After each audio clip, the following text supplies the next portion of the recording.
Hi everyone. Yeah, unfortunately my name is not Igor. My name is Kirill. I will be replacing Igor today. So I'm the head of research, protocols research at BlockScout. So yeah, let's talk about it. Let's talk about BlockScout, what we do, why we do it, what's going on for the past couple of months, what we have been developing, and how BlockScout helps you to get through this dark forest of different layer 2s, data availability layers, account abstraction, and so much more. So let's start with a simple question. Just why do people, regular people, users, do actually need something like Block Explorer? What do they expect in exchange for using something like that? So our answer to this is that people generally expect Block Explorers to perform this role of providing the transparent access to the user's data so that users can access the real-time and historical data about their account, their transaction, the stuff that other people and accounts are doing on chain. They also rely on the Block Explorers for the different types of visualization and interpretation of these raw blockchain elements, how they rely on Block Explorers on the decoding and interpreting particular transaction, on the decoding and interpreting like parsing different accounts, visualizing what happens within the smart contracts. And the last but not least, people expect Block Explorers as well to perform some security due diligence and help them to actually understand what looks more secure within this permissionless setup and what's more secure and what's less. And so it's really important from the security perspective as well to have this transparent access for everyone to see what's going on the blockchain, and to have this observability property is also helping to increase this the security of the entire open source space, because if no one is monitoring what's going on within the open source blockchain or open source protocol, then this open source property really hurts the security instead of helping it to be better. So basically the main challenge for the BlockScout is to find a path for a conversion, for visualizing this raw data that's coming from raw JSON RPC API or similar endpoints, similar sources, and provide a way to visualize and to display it to the users in a simple and easy to understand format, to hide unnecessary details, and to guarantee that everyone is capable to get what they want from this UI and to just continue with their blockchain journey and simplify their life on-chain as much as possible. So if we look at the current state of the industry, what's been going on over the past year, I think with the just number of networks, what's been going on is that I've been revisiting the slide over and over again, and like when I'm coming back to it 1 month later, I just increased this number of networks that exist by like 100. So we can probably estimate that 100 new networks, including mainnets and testnets, are being launched every month. And so it's clear that no proprietary or no closed source Block Explorer would be able to support this kind of growth, to be able to launch in this vast amount of networks, to support them all in a flexible, fast, and cheap, most importantly, way. Then any other solution like building an in-house explorer for each particular network is also a bad approach because of the different costs associated with the development of your own explorer, because of the complexity and of the UI difficulties that your users are going to expect they're going to have if just every chain will continue to have their own UI that doesn't look uniformly across the industry. So it's just better to have some open source alternative, to have an open source blockchain explorer with a uniform UI that everyone is kind of familiar with. And then at the same time, this explorer can be flexible enough, easy enough to launch, and it can be hosted on your own or on the different service providers such as ourselves or any other rollups as a service provider, for example. So if you take a look at the BlockScout as of today, BlockScout is by far the most widely used and widespread open source blockchain explorer for EVM networks. So there are many reasons why it's the case. So BlockScout is fully open source. It's easy to launch for your own chain, for any EVM-compatible chain, with a bunch of different customizations for layer 1, layer 2 support, with different plug-and-play modules you can enable and disable depending on your needs, depending on the needs and specialization of the particular protocols for users on your network.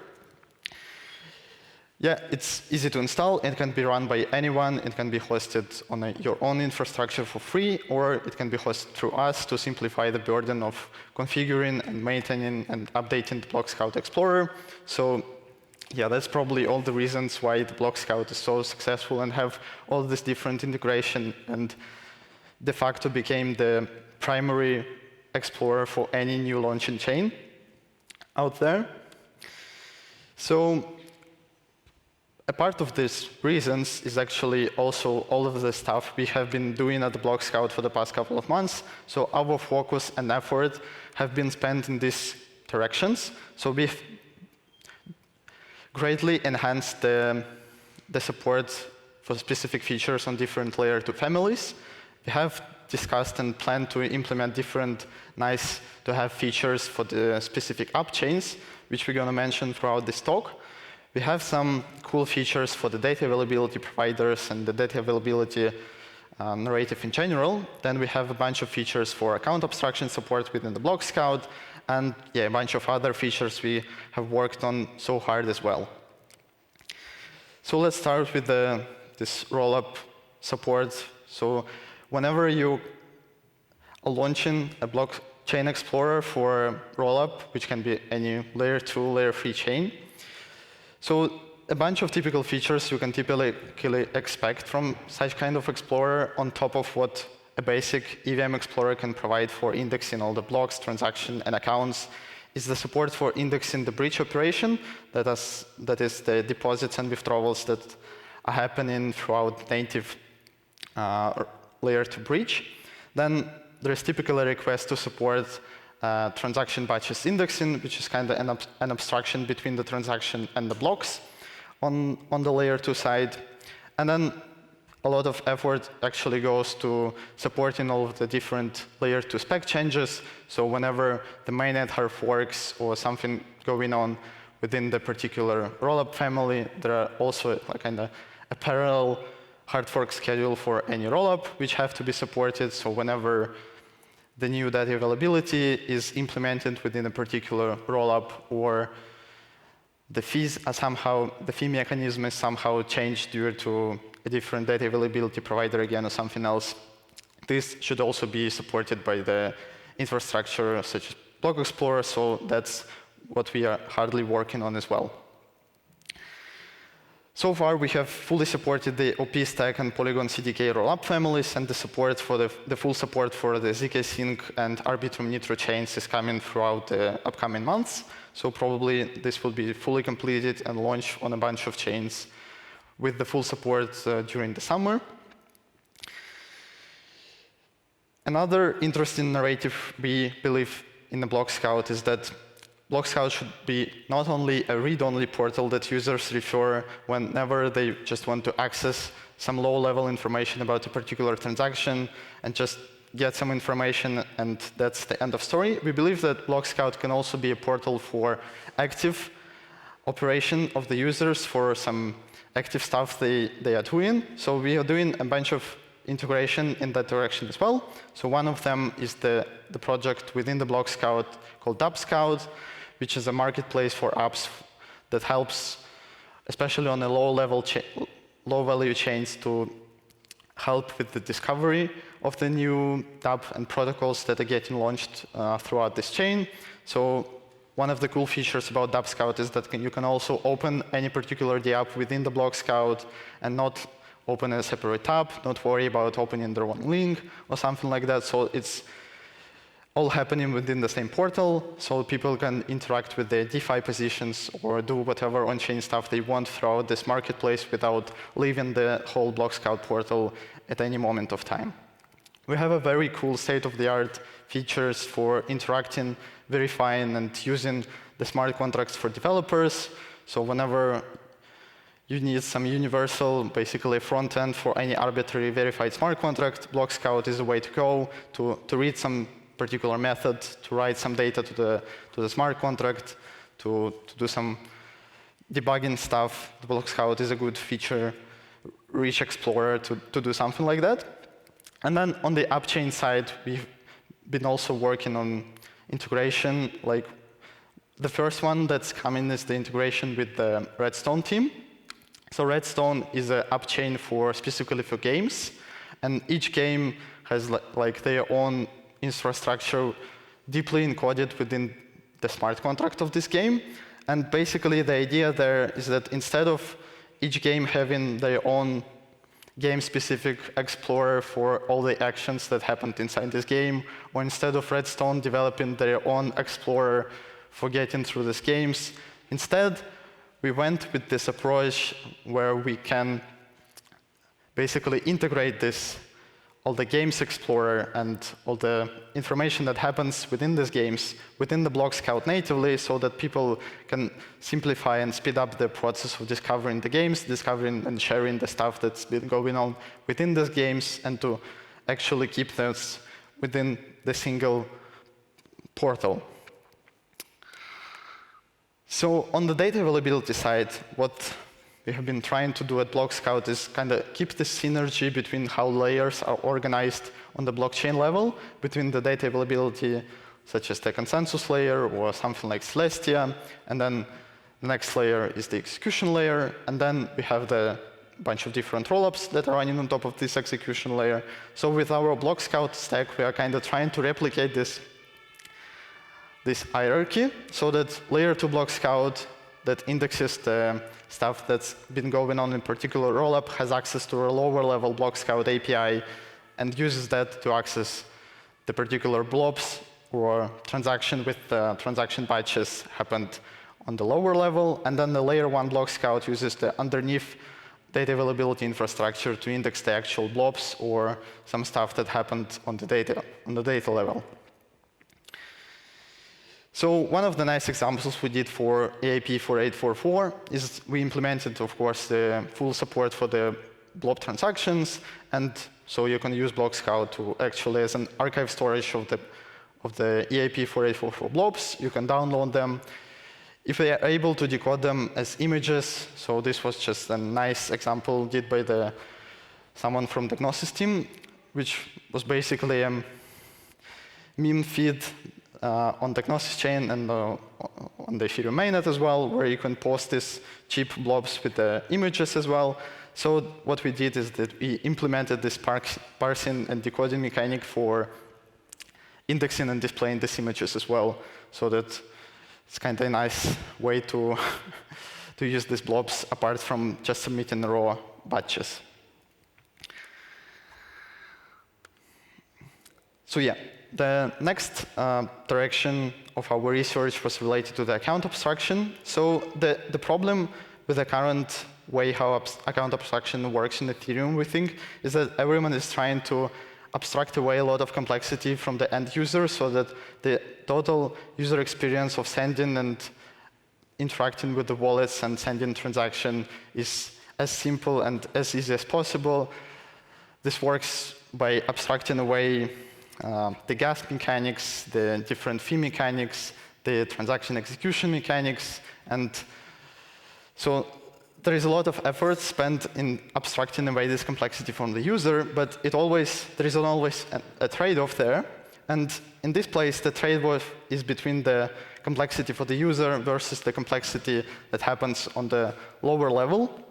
And so whenever you are decreasing the complexity for the end user, you're actually increasing the complexity and increasing the amount of low-level stuff that's happening on-chain behind this, decreased user complexity, and so the contracts become more complex, more harder to analyze, and if you actually try to open any raw transaction that interacts and goes to some DEX and tries to swap something, and compare it to the simple transaction that does the same but without the account abstraction framework, it's actually much simpler to understand the usual transaction when that is to understand the same stuff that's been going on within the user operation.